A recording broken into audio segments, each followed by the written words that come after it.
I know this is a game that I talk about a lot. It's for good reason. It's a game that I have a lot of nostalgia for. As many of you already know, it's one of two games that I unwrapped Christmas morning the year I got my NES.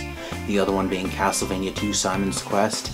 And I'm pretty sure you're sick of hearing me talk about that one right now. I think by now everybody knows the history behind this game. It started out as a potential sequel to a Mario game that became a game featuring Japanese television mascot characters, and then went full circle and actually became a Mario game after all. This is the game that I grew up as calling Mario 2. This is the game that I think of when I think Mario 2. I call the other one the Lost Level still. Those in the East, they know this as Doki Doki Panic with those Japanese television characters, or possibly even Super Mario Bros. USA. The story behind this game is also something everybody should know by now. In it, our heroes are transported to the land of Subcon to rescue it from the Evil King War.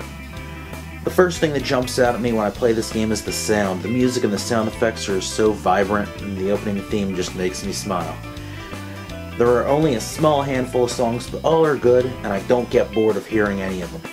Graphically, the colors are bright, and the visuals all hold up excellent, even compared to games from later in the NES lifespan. The gameplay is also quite enjoyable. A departure from other Mario games, yes, everyone knows that, but just being different doesn't make it any less fun.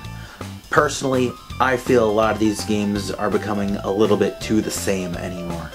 The play control is pretty typical for a relatively early NES game, and yes, it can be a little slippery at times, but you do learn to adjust. This game is available on many different Nintendo systems aside from the NES version. It can be found on Super Nintendo in Super Mario All-Stars, as Super Mario Advance for the Game Boy Advance, and can be downloaded on the Wii Shop and the Nintendo eShop for both the Wii U and 3DS.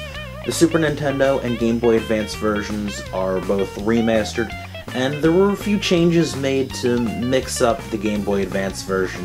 This game, as far as NES titles go, is one of the essentials in my opinion, and it gets my highest recommendation.